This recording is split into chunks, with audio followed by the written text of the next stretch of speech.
Bueno, muchas gracias a todos por estar aquí presentes. Para mí es una gran felicidad, una gran emoción tener esta sala llena de familiares, de amigos, de colegas. Así que estoy un poquito nervioso y con los sentimientos a flor de piel, así que perdonarán si mis titubeos, si mis temblores y esas cosas. Este libro es el resultado de una investigación de hace muchos años que comenzó como una tesis de maestría, que ampliada se convirtió en una tesis de doctorado y después de nuevo reformulada fueron 2 años de investigación postdoctoral en el Instituto de Investigaciones Históricas de la UNAM. Durante estos casi 10 años de investigación me he encontrado con maravillosos maestros que me han enseñado muchísimas cosas sobre la historia de los pueblos indígenas de América. El primero que debo mencionar es a Karl Langebeck, que fue mi profesor desde el pregrado hasta el doctorado y sigue siendo mi profesor. Él me ha enseñado que los contextos locales, la investigación local, es la única forma de repensar la historia del continente. Le agradezco muchísimo a Karl haberme acompañado durante todos estos años. También debo mencionar a Silvia Limón, que fue mi directora del doctorado. Ella es mexicana, pero andinista, y me mostró no solo la posibilidad, sino la necesidad de pensar en la historia de los pueblos indígenas desde una perspectiva latinoamericanista, no quedarnos encerrados en nuestros países. A Luis Millones, este magnífico intelectual peruano que escribió el prólogo del libro, un maravilloso prólogo. Lucho, como él insiste que le llamen, es uno de los intelectuales más grandes que yo conozco, pero también es una persona sensible, una persona que se emocionaba cuando yo le comentaba los avances de mi investigación, y le agradezco sobre todo por ser tan buena persona, una persona tan generosa. Por último, debo mencionar a Federico Navarrete, que él leyó mi tesis de doctorado en sus últimas versiones y me invitó a trabajar con él en el instituto, y él se convirtió de mi maestro a mi colega, y junto con él y con Margarita Kosic hemos hecho muchísimos proyectos en los últimos años muy enriquecedores. Pero por supuesto que en el tema que involucra este libro, mis mayores maestros han sido los navegantes de Ecuador y del norte del Perú. En caletas, en playas de Perú y Ecuador, las personas navegan con su propia tecnología náutica y son un pueblo aguerrido, tenaz, muy orgulloso de su propia historia, y son los mejores maestros sobre estos temas. Esta investigación no podía terminar mejor sino con una publicación en el Fondo de Cultura Económica. Esta es tal vez la editorial o la vitrina que tenemos los latinoamericanistas para hacernos oír, para leernos entre nosotros mismos, con una distribución entre todos los países de la región, y España da la oportunidad de pensarnos y conocernos a nosotros mismos. Debo agradecer, por supuesto, a Gabriela Roca, que como ya dijo, leyó el proyecto desde el principio y lo tomó como propio y lo impulsó hasta llegar a esta hermosísima edición. A Martín Infante y Claudia Gallego, que fueron unos maravillosos editores que con muchísimo respeto, pero también con muchísima firmeza, supieron corregir mi texto, el texto que ya venía bastante corregido por un amigo y colega, Santiago Pinzón, que desde el principio de mis manuscritos los leyó hasta el final del manuscrito, cuando consideramos que ya estuviera listo. También a los 2 lectores anónimos del libro, que tuvieron una lectura muy enriquecedora y le dieron toda una perspectiva que yo no había pensado sobre este libro. Debo también agradecer a Olga Naranjo, la coordinadora de comunicación del fondo, que gracias a ella este evento fue posible. Debo por último agradecer a Clemencia Plazas, que para mí es un honor compartir una mesa como esta con ella. Es realmente una antropóloga, una arqueóloga de referencia para todos los que nos interesa este tema en el país, y como les digo, es un gran orgullo tan solo compartir una mesa de debate como este. Y a Ángel Román, que compartimos un corazón dividido entre Colombia y México. Creo que eso nos une y por eso nos entendemos tan bien personal y académicamente. Entonces quiero agradecerles a ambos por haber aceptado esta invitación y haber leído este libro.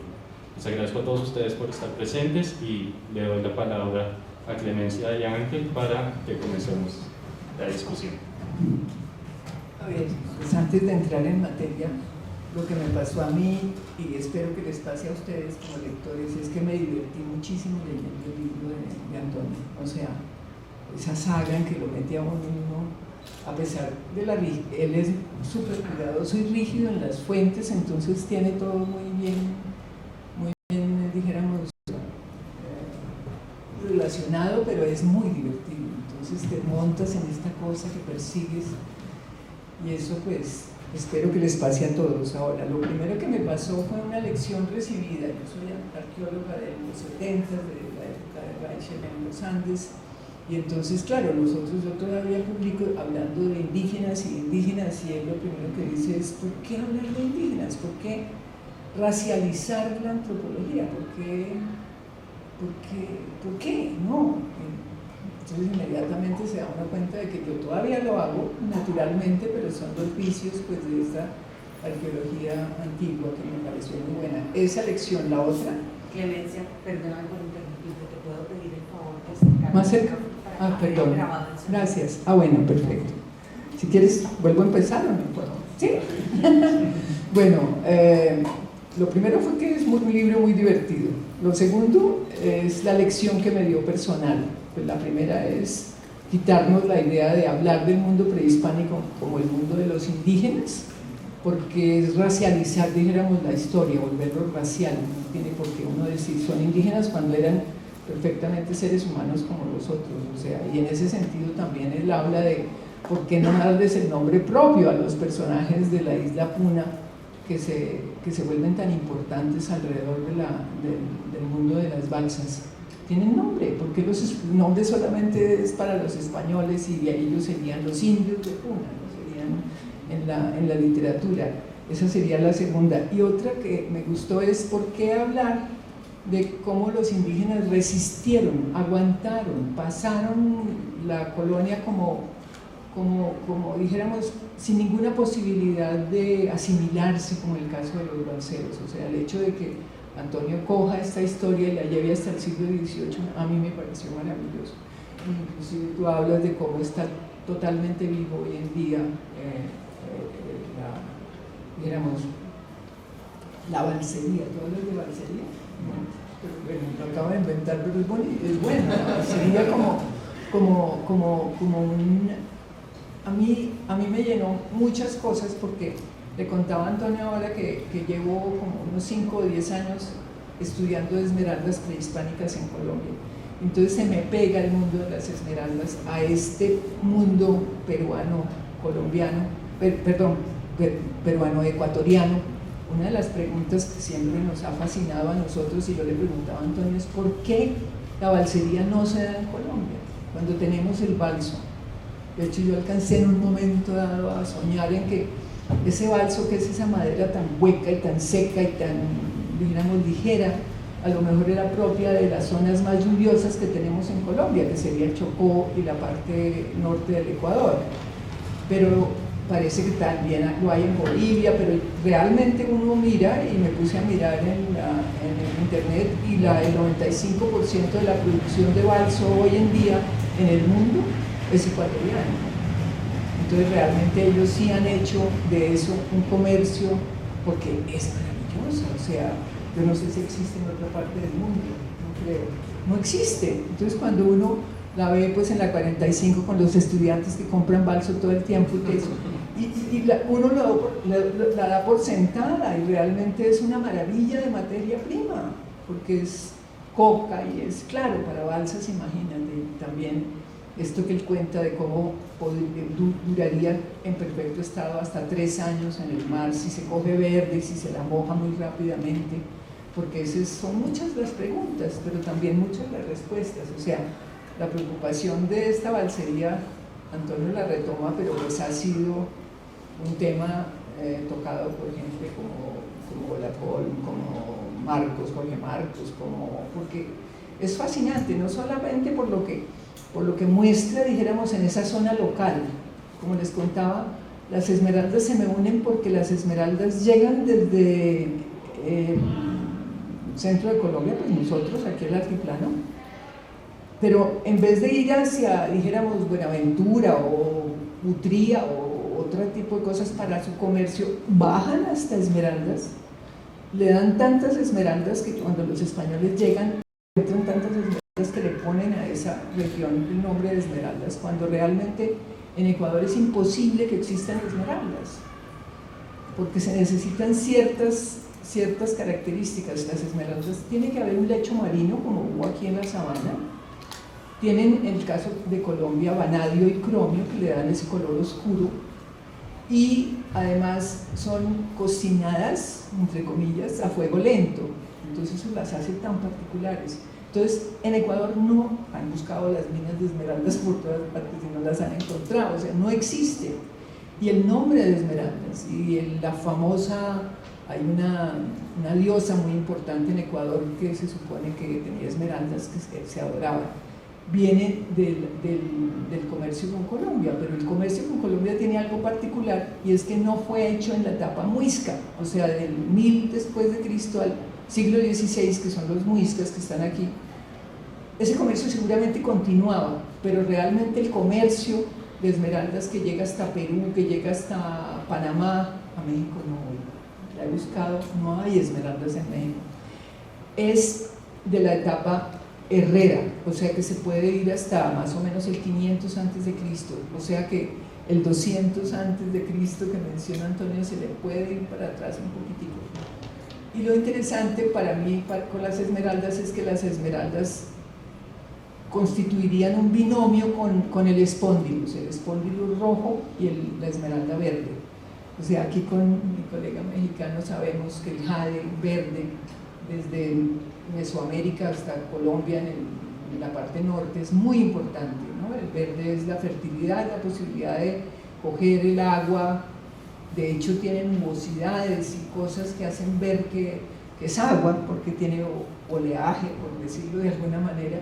Y esa importancia del verde llega a la Sierra Nevada de Santa Marta y obviamente también a todo el mundo prehispánico. Entonces tendríamos ese comercio del espóndilus y de las esmeraldas que habla Antonio en su trabajo tan chévere. A mí, como arqueóloga, me encanta, a ver, ¿por qué me gusta tanto también que él crea una historia regional entre el norte del Perú y todo Ecuador? Porque nosotros en arqueología hablamos del área intermedia, como toda la zona que viene desde Costa Rica, Nicaragua, hasta el norte del Perú, y tal vez Venezuela, pongámoslo así. Yo divido esa región amplia en dos. Una sería el área intermedia norte, que coincide con los grupos de habla chibcha, y estaríamos partiéndola aquí, en el altiplano, hacia arriba. O sea, los muiscas, los cunas, los catigos, todos los grupos de habla chibcha que tenemos hasta Costa Rica y Panamá. Y el área intermedia sur, que sería desde el altiplano hasta la costa norte de Perú. Miren, cuando uno habla con arqueólogos peruanos, se sorprende de que para ellos lo que hay en Tumbes, o lo que hay en Piura, o lo que hay allá, no, eso no tiene nada que ver con el mundo andino. O sea, eso viene como del Ecuador. O sea, ¿me entiendes? Entonces, en el trabajo de Antonio veo como él lo consolida como un área cultural regional de un intercambio tremendo, pero de una fuerza social crucial. A mí eso me encanta porque yo ya he estudiado y he trabajado en esa unidad, dijéramos, de esa zona del sur de Colombia, todo el Ecuador y el norte del Perú como una zona cultural donde Calima, Malagana, Tumaco, Nariño, se parece todo a Chorrera de alguna manera, es muy chorreroide y tiene una influencia en todo lo que es Ecuador y el norte del Perú. Entonces, pues eso me encanta, que él desde otro punto de vista haya llegado, dijéramos, a lo mismo que uno puede percibir. Y la verdad, tal vez lo que más me gusta son esas preguntas sociales que se hace Antonio frente a lo que representaron los balseros. A mí me encanta la imagen, no sé si por rebelde o por qué, pero ese personaje de una isla, Puna, que es un balsero que al mismo tiempo lleva el agua al continente porque no hay agua en algunos sectores del continente, o sea, si no tienes agua tienes que vivir del balsero que te lleva el agua todo el tiempo, pero que al mismo tiempo es íntimo de los ingleses o de los holandeses, al mismo tiempo contrabandea, porque claro, pues nuestras costas, Atlántica nuestra y la Pacífica, pues toda la vida han vivido de eso. De hecho, comercian sal porque venden sal también al continente. Entonces, esos seres que logran a través de su eficacia ser independientes, porque fíjate que los respetan los españoles, crecen con los españoles, pasan generaciones de ellos haciéndose cada vez más exitosos y necesarios para los españoles. Entonces, y eso viene desde mucho tiempo atrás en el mundo precolombino, pues gracias a la balsa, al balso, entre otras cosas, ¿verdad? O sea, si no tuvieran esa materia prima para hacer esas balsas y poder ser ligeros, y al mismo tiempo es que las descripciones de Antonio son buenísimas cuando uno ve esos buques tan complejos y llenos de los barcos españoles llenos de velas complicadas pero también difíciles y todo, y pasan estas balsas como mosquitos, yo me las imaginaba, ¿no? Alrededor, pues sacando la mercancía y llevándola y trayéndola, y pues fundamental, ¿no? El rebusque prehispánico. Entonces, dijéramos, eso dijéramos, lo lograste en el sentido, Antonio, que lograste comunicar esa capacidad prehispánica de sobrevivir a lo largo de la conquista también, con su eficacia y con algo que nos da, pues, yo pienso que me encanta que esté presentado este libro de parte del Fondo de Cultura Económico en un espacio que se llama literario, ¿no? Que podría haber sido, sino el literario, porque es cierto, o sea, a mí personalmente el día que nuestras investigaciones se volvieran literarias, pues sería una maravilla. O sea, yo he tratado y de hecho pues a veces logro tener este lenguaje amplio y particular porque se quedan en cosas tan cerradas que me encanta esa posibilidad de comunicar en la emoción, como se dan cuenta que me pasó a mí, y el conocimiento, estas verdades prehispánicas, ¿no? ¿Qué otra cosa podría yo decir? Bueno, en el libro tantas cosas, pero... bueno, y en ese sentido, ese tono personal y coloquial que él usa es muy eficaz, porque le baja la cosa académica aburrida. Me tocó hacer un mapa de la costa peruana y la costa ecuatoriana para acordarme cómo era la cosa, porque es impresionante la cantidad de culturas a lo largo de esa costa, desde Torita, Tumaco en Colombia, luego Jamacuaque, luego Bahía, luego Huangala, luego Milagro Quevedo, luego Tumbes, luego Piura, que tuvieron desarrollos muy importantes, seguramente gracias al intercambio, ¿no? O sea, ustedes saben que el intercambio vigoriza, el intercambio pues realmente es muy importante.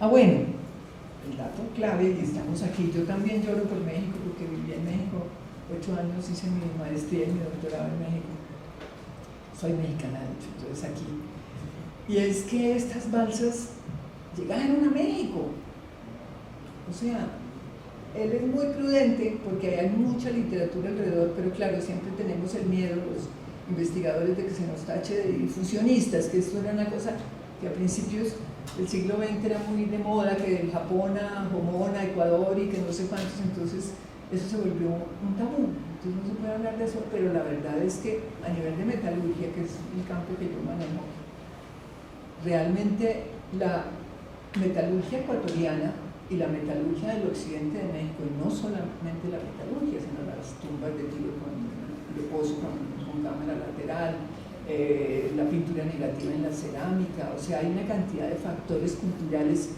que hacen que el occidente de México, la zona de Colima y Ecuador sean muy relacionadas, pero la metalurgia sí no hay ninguna duda. Entonces, de todos esos factores que podría alegar para dijéramos, profundizar en esa relación, toma la hacha moneda, que eso es algo que es tan particular, porque no es solamente la forma y la manera como está hecha, que es bronce angelical, sino la manera como se guardan, se atan, se amarran en atados. Haz de cuenta como si uno guardara sus pesos en los billetes de 100 que uno casi no ve, que los guardara y los amarrara. Haz de cuenta, pero entonces se entierran con ellos y hay indudablemente esa posibilidad de que sean moneda, ¿no? Allá y acá. La metalurgia aquí, pues las más antiguas estarían en Perú, ¿qué tal? 2000 antes de Cristo, pueden haber fechas de metalurgia. Luego vamos, dijéramos, Colombia estaría con fechas del 1000 antes de Cristo, si nos va bien, pues, pero 700 antes de Cristo. Y luego ella se prolonga en Centroamérica más o menos en el siglo II después de Cristo, y a México llega en el siglo VIII después de Cristo, desde Ecuador. Hay una cosa fascinante que ocurre a todo lo largo del continente, y es que entre el siglo VIII, IX, en 1000 después de Cristo, algo ocurre a nivel cultural, pero hay una ruptura muy importante. O sea, tenemos, por ejemplo, aquí en Colombia, lo Calima, lo Tumaco, lo Quimbaya temprano, todo de alguna manera no vuelve a existir y se imponen unos grupos tardíos. En Mesoamérica, en Europa, yo por quedar bien contigo. En Mesoamérica igual. En Mesoamérica igual. Y lo más importante que ocurre en Mesoamérica, por ejemplo, a esos niveles del verde y de todo, es la caída de Copán. O sea, Copán es el centro del comercio maya y el jade es importantísimo y ellos distribuyen y lo explotan y los mayas lo controlan. Y cae Copán, y entonces con el vacío que deja el jade como objeto de élite, ese vacío lo llena la metalurgia, que es interesantísimo porque el jade antes llegaba a Costa Rica, llegaba un poco a Panamá, pero un poco a Colombia. De hecho, una de las piezas que yo trabajo en mi tesis son jadeíta importada, pero realmente hay un vacío de objetos de élite que llena la metalurgia. Entonces, en ese sentido, pero y tú, cuando uno habla de esto y ve que sí hubo una relación entre Ecuador y México a base de balsas, entonces, qué cosa tan increíble. Me hice mapas de las corrientes marinas porque yo creo que la explicación está ahí. Obviamente la corriente de Humboldt viene del Perú, pegada a la costa, y se pega a toda esta costa y luego llega al Ecuador, y al final del Ecuador ella se bota al Océano Pacífico, dijéramos a mar abierto, y en cambio en toda la zona colombiana está una contracorriente que llaman tropical ecuatorial, que es cálida, y por eso no tenemos la maravilla de mariscos que tienen en Ecuador para el sur, porque son de aguas frías. Y entonces en esta corriente, esa corriente ecuatorial, dijéramos, deja obviamente trabajar a nivel de costa, o sea, pegado uno a la costa, pero no se puede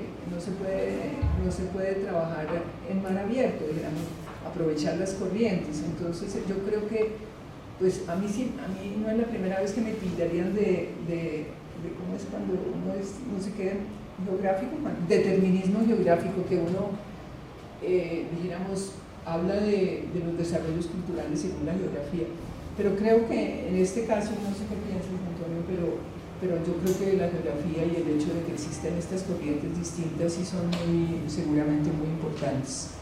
Yo creo que ya dejo, porque si no te dejo hablar a ti. Gracias. Yo voy a contarles, cuando tengo un pequeño escrito, 200 hojas. O sea, yo estoy igual de asustado que Antonio, siempre cada vez arriba de una tarima. No, yo quiero contarles, cuando yo conocí a Antonio llegó y me dijo, sí, esto sí se puede, este asunto del difusionismo prehispánico, ¿no? Nunca dijo indígena, ¿no? Muy bien. Y yo dije, sí, y me dijo, sí, claro. Y me dijo, no, además me dijo mexicano. Yo en Colombia, llegando de México, es que hay unos objetos de veneración, quimbayas del 600, después de Cristo, que se encuentran en el cenote de Chichén Itzá en el año 1200. Y me dijo, y el registro está.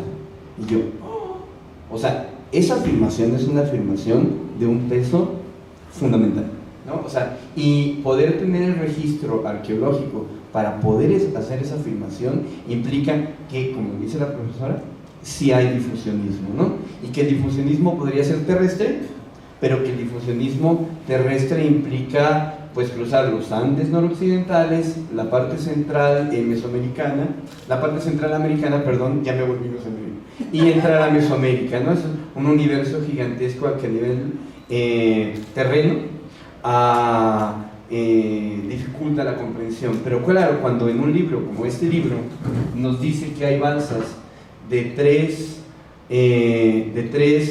troncos de balsa amarrados con otros 3 troncos de balsa, y que esos pueden llegar a Centroamérica o a Norteamérica, ¿no? A Guerrero o a Oaxaca, automáticamente uno dice, ahí está la solución y hay que pensarlo, ¿no? Esa fue mi primer contacto con Antonio y me pareció fundamental. Yo estoy de acuerdo.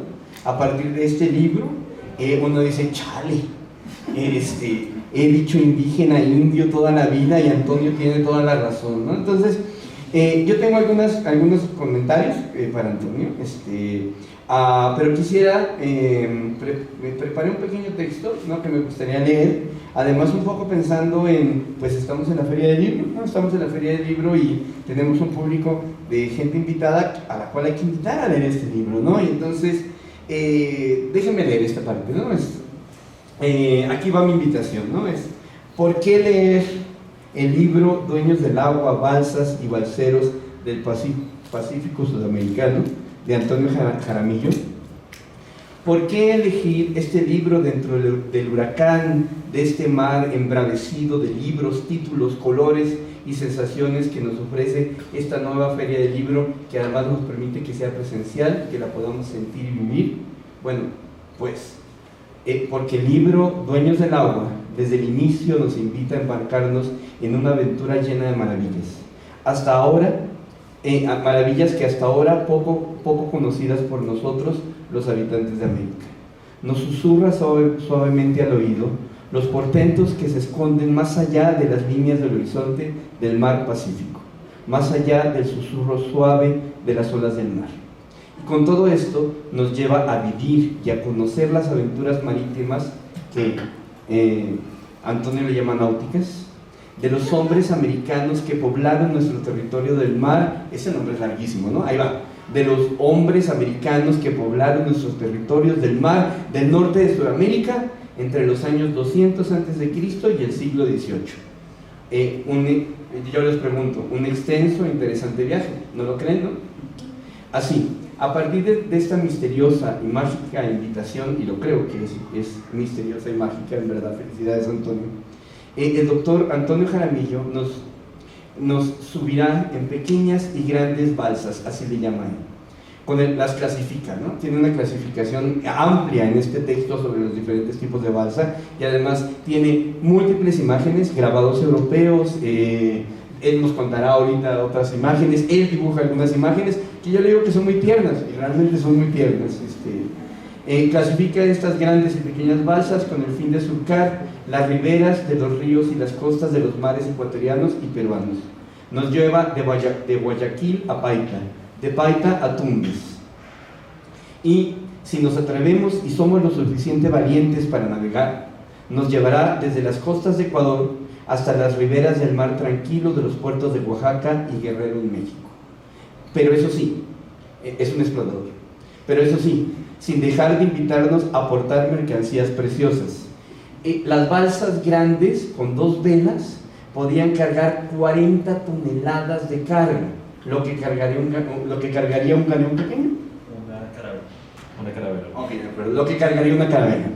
O sea, pero eso sí, sin dejarnos invitar a aportar mercancías preciosas para comerciar.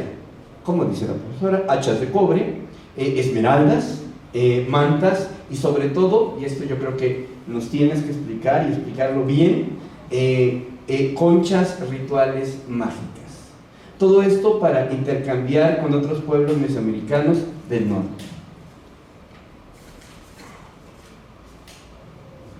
Y durante ese largo y mágico viaje, pasaremos por las riberas de Guayaquil y Babahoyo, ¿lo dije bien? Y Babahoyo, y ahí veremos mecerse bajo el arrullo de las olas del mar casas y barrios flotantes sobre balsas de madera. Después echaremos al fondo del mar nuestras anclas de piedra en Manambí, aproximadamente entre el 200 y el 600 200 antes de Cristo, 600 después de Cristo, para observar cómo los buzos obtienen del mar esas conchas mágicas, le llaman espondilus científicamente, para entregárselas a sus grandes señores y señoras. Y se me olvidó escribir ese pedacito.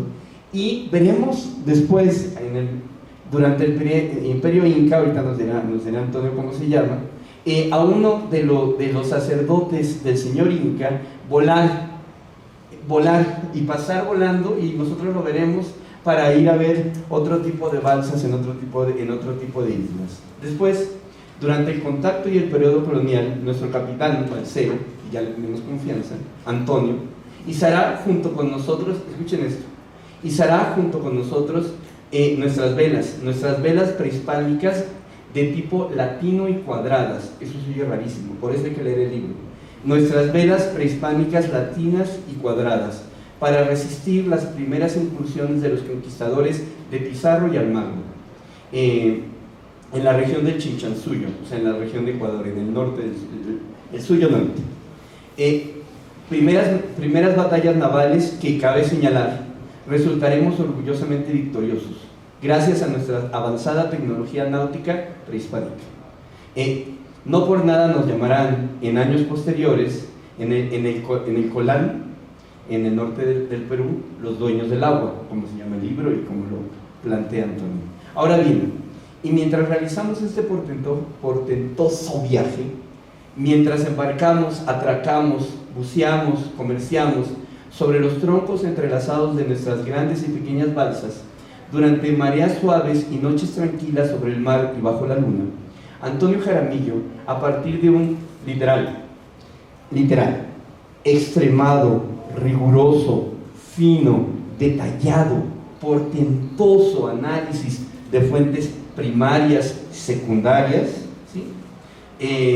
De la historia, de la arqueología, de la etnografía, de la sociología moderna, de los conocimientos locales, nos contará que es a través de este ejercicio de historia tecnológica náutica del Pacífico, del norte de Sudamérica, y déjenme ponerlo porque yo creo que el libro es muy valioso porque está muy bien escrito, es muy valioso por el material gráfico, es muy valioso porque, como Antonio lo dijo, una de sus herencias es el profesor Navarrete, que nos enseñó a hacer historia pública, y yo traté de hacer este texto en ese mismo sistema.